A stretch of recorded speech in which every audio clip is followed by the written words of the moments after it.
C'est-à-dire que, effectivement, pour nous, la question se pose. Hein.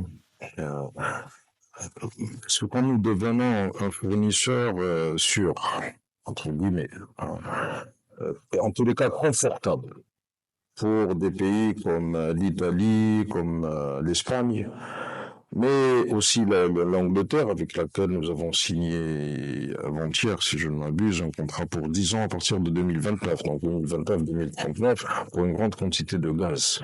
La question se pose pour nous, pourquoi devenir un fournisseur fiable à des pays qui, eux, nous regardent finalement de façon très dévalorisante, puisque dans le fond, ils prennent position en apparence pour Israël, qui a un comportement obscène. Parce que je ne sais pas comment décrire le comportement d'Israël. Même la Deuxième Guerre mondiale n'a pas atteint ce niveau d'obscénité. Nous voyons des Israéliens déclarer Urbi et Orbi, vous êtes nos esclaves. Y compris d'ailleurs à l'adresse d'Européens. Parce que dans la gestion talmudique du sionisme international, tout le monde est esclave, sauf le haut du sionisme talmudique, bon, qui se rapproche beaucoup plus du satanisme que de la religion. Mais là, on sort du sujet. Alors, évidemment, il faut qu'on analyse, nous, est-ce qu'on peut aujourd'hui coopérer avec des pays qui, eux, appuient un pays qui nous considère comme des sous-hommes?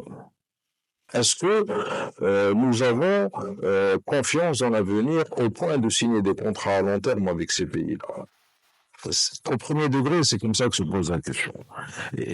Parce que c'est vrai que c'est quelque chose d'inquiétant et de déstabilisant. Mais en même temps, il faut comprendre aussi comment que ça se passe dans les équilibres occidentaux. Dans les équilibres de l'Occident, nous avons un Occident qui aujourd'hui a peur parce qu'il ne s'est pas préparé à ne pas être dominant. Ça fait 5 siècles que l'Occident est dominant et tout d'un coup, la Chine, il se prépare depuis longtemps, mais vous savez, on ne voit jamais venir le danger. Et tout d'un coup, il voit que la Russie, qu'on pensait effondrée, est redevenue une grande puissance.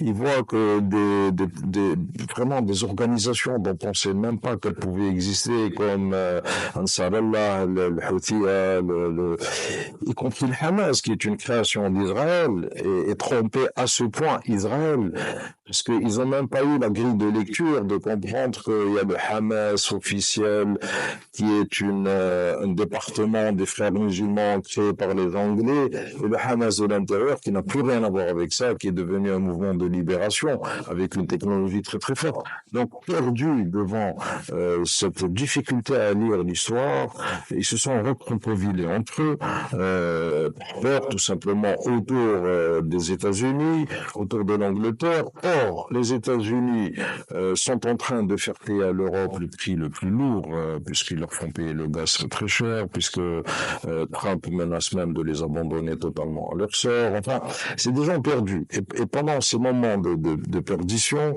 ils se rattachent quand même aux États-Unis parce qu'ils n'ont pas de pensée alternative. C'est là où si nous étions stratèges, nous, si nous avions une doctrine, nous pourrions leur offrir la possibilité de construire ensemble un environnement de stabilité. Or, manifestement, ils n'ont pas cette confiance dans l'environnement de stabilité. Ils ont envie, ils ont besoin de la construire, parce que nous sommes des voisins. Mais nous ne sommes pas prédictibles.